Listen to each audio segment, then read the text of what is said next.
ओम जामदग्न्याय विद्महे महावीराय धीमहि तन्नो विप्रः प्रचोदयात्। नमो नमः। તમારા બધાનું સ્વાગત કરું છું આધ્યાત્મિક મહાશક્તિમાં પરશુરામજી મહારાજની જન્મ જયંતિનો દિવસ પરશુરામ જયંતિ। પરશુરામજી મહારાજ અથવા ભગવાન પરશુરામ આ યાત્રા એક વિશિષ્ટ વિચાર સાથેની યાત્રા છે અને જો વિશેષણ મૂકવા જઈએ તો વિશેષણમાં ખાલી એટલું જ મૂકી શકાય છે કે પરમ તેજસ્વી પરમ ઓજસ્વી પરમ લાવણ્યયુક્ત બ્રહ્મ તેજથી તેજોમય શક્તિવંતતા સમૃદ્ધતા અને સાહસનું એક પરિરૂપ એટલે કે ભગવાન પરશુરામ।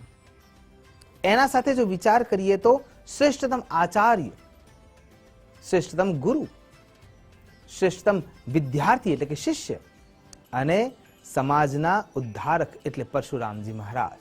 વિચાર ખાલી એટલો જ કરવા જેવો છે કે જો પરશુરામજી મહારાજને પરમ પ્રતાપી આપણે કહીએ છીએ તો એમનો પ્રતાપ શું છે?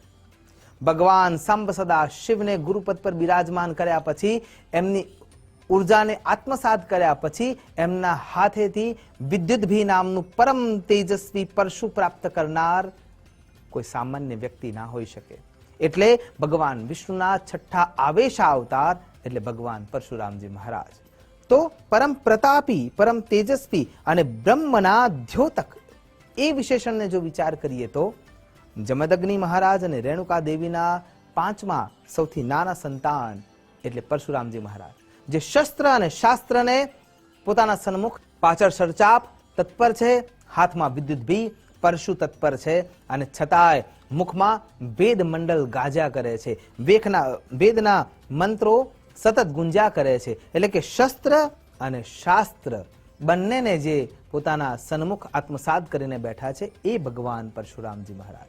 અને શ્રેષ્ઠતમ આચાર્ય ગુરુ જેમના થકી આપણને ભીષ્મ પિતામહ મળ્યા, આચાર્ય દ્રોણ મળ્યા અને દાનવીર કર્ણ મળ્યા, એ ત્રણેયના પરમ તેજસ્વી ગુરુ એટલે કે ભગવાન પરશુરામજી મહારાજ। તો કોણ છે પરશુરામજી મહારાજ અને કેમ ભગવાન વિષ્ણુ નારાયણે આ અવતાર લેવો પડ્યો? તો સૌથી પહેલા વિચાર કરીએ તો પ્રાચીન મહિષ્મત નગરના અંદર હૈહવ વંશના રાજાઓમાં સહસ્રાર્જુન એટલે કે કાર્તવીર્ય અર્જુન નામનો રાજા રાજ કરતો હતો।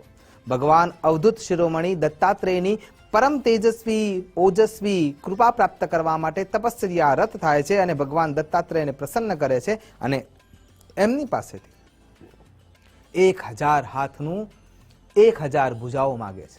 1000 ભુજા જેના હાથમાં આવે છે, જેના અંદર એટલી શક્તિ પ્રબળ થાય છે, સામેવાળા વ્યક્તિને યુદ્ધમાં એ પરાસ્ત કરી શકે એવી દિવ્ય શસ્ત્રો એને મળે છે। આટલી અવસ્થા પ્રાપ્ત કર્યા પછી સહસ્રાર્જુન, જે સહસ્રબાહુ તરીકે ઓળખાય છે, એ પોતાની શક્તિને આત્મસાત કર્યા પછી પોતાની જાતને અભિમાનમાં મૂકી રહ્યો છે। સર્વશ્રેષ્ઠતા સાબિત કરવા માટે એ કોઈના કોઈ પ્રગલ્ભતા અપનાવી રહ્યો અને એ ક્રિયાના મદમાં, એ અભિમાનના મદમાં, એ શક્તિના મદમાં એક વખતે શિકાર કરવા માટે જ્યારે જાય છે ત્યારે એ જમદગ્નિ ઋષિના આશ્રમ સુધી પહોંચે છે।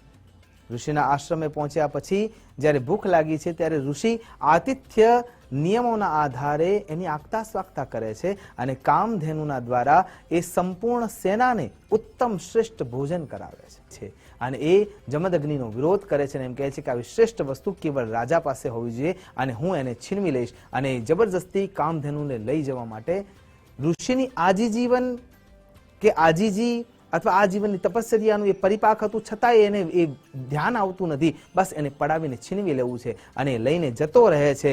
ઋષિનો જે આશ્રમ છે એને તહેસ નહેસ કરી નાખે છે, મટિયા મેટ કરી નાખે છે અને પરશુરામજી મહારાજ ત્યાં આવે છે। આ સ્થિતિ જ્યારે જોવે છે, પોતાના પિતાનું અપમાન જોવે છે, પોતાના આશ્રમની દુર્દશા જોવે છે અને ક્રોધ ભભૂકે છે।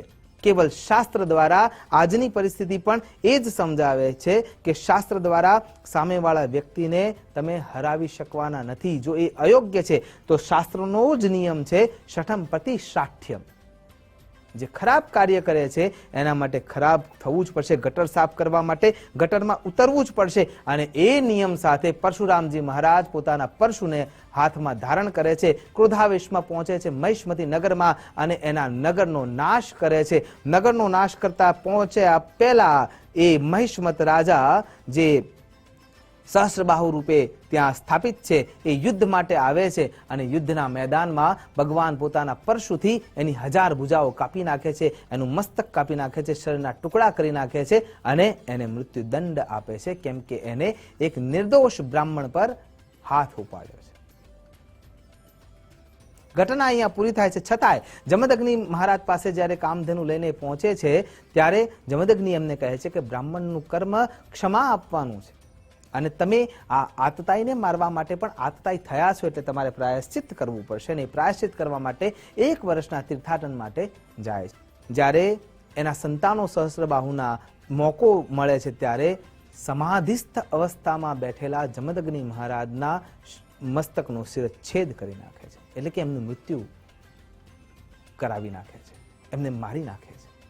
અન્ય વ્યક્તિઓ સૈનિકો સાથે મળીને એમને મારવામાં આવે છે. તીર્થાટનના ક્ષેત્રમાંથી પાછા ફરતા સમયે માં રેણુકા આક્રંદ કરી રહી છે અને એ અવાજ તપશ્ચર્યામાં રત એવા પરશુરામજીના કાનમાં પડે છે ને પવન વેગે પાછા આવે છે અને સંકલ્પ કરે છે કે જેમ મારા પિતાના શરીરમાં 21 વાર પ્રહાર થયા છે એમ હું હૈહવ વંશના તમામ ક્ષત્રિયોનો અને આ ભારત ભૂમિના અથવા આ પૃથ્વીખંડના તમામ દુર્દાંત ક્ષત્રિયોનો, જે ખરાબ અવસ્થામાં છે, જે અયોગ્ય છે, પોતાની શક્તિનો દુરુપયોગ કરે છે, એવાનો જ હું નાશ કરીશ.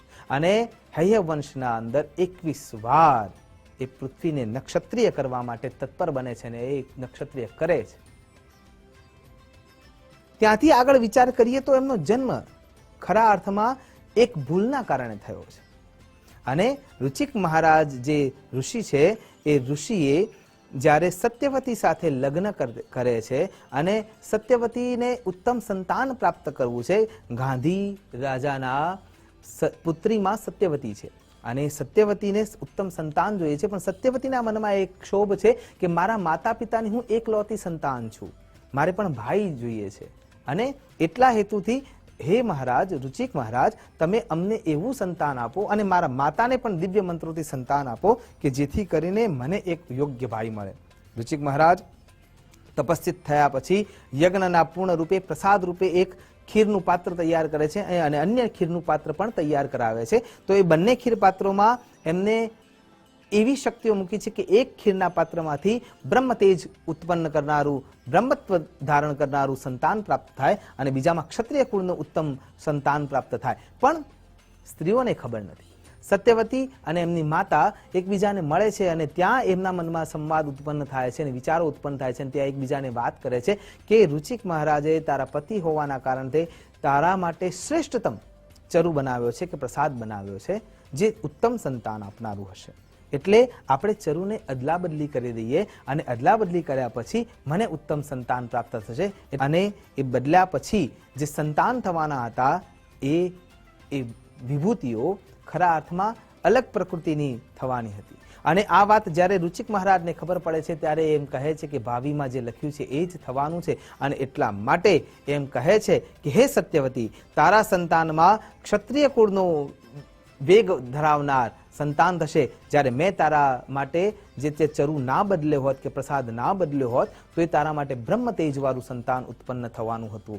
અને એ માફી માગે છે અને છતાંય સંત તો સંત છે, મહાઋષિ તો મહાઋષિ છે, એ પોતાની પત્નીને એમ વચન આપે છે કે તો પછી તારું સંતાન બ્રહ્મ તેજવાળું થશે, પણ એનું સંતાન મારો આપેલો પ્રસાદ ક્યારેય મિથ્યા જઈ શકતો નથી, એટલા માટે એનું જે સંતાન થશે એટલે કે તારું જે પૌત્ર થશે એ ક્ષત્રિય વંશનો નાશ કરવા વાળું અને ક્ષત્રિય ગુણો વાળું થશે. અને એટલા માટે સત્યવતીના કુખેથી ભગવાન જમદગ્નિ પ્રગટ થયા, પરશુરામજી મહારાજનો જન્મ થયો. ભગવાન વિષ્ણુનારાયણની તપશ્ચર્યાના અંતે દરેક જે આતતાઈઓનો નાશ કરવા માટે બ્રાહ્મણોએ જે તપશ્ચર્યા કરી હતી એમાં ભગવાન સ્પષ્ટ રૂપે કહે છે કે હું આવેશા અવતાર તરીકે યોગ્ય બ્રાહ્મણના ત્યાં જન્મ લઈશ અને એ આતતાઈઓના નાશ માટે આ ભૂલ થઈ અને આ ભૂલના રૂપમાં ભગવાન પરશુરામજી અવતરિત થયા. આશા કરું છું ભારત સમૃદ્ધ થાય, શક્તિવંત થાય અને એના માટે આદર્શ શોધવા ના પડે, કેમ કે આપણી સામે પ્રખર આદર્શો છે. ભગવાન પરશુરામજી મહારાજની અનુકંપા આપણે પ્રાપ્ત કરી શકીએ, શક્તિ સમૃદ્ધ થઈ શકીએ, દેશની સેવા કરી શકીએ અને સાથે સમાજનો ઉદ્ધાર કરી શકીએ. એ જ અભ્યર્થના સાથે નમસ્કાર. અસ્તુ સદા શિવોહમ. નમો નમઃ.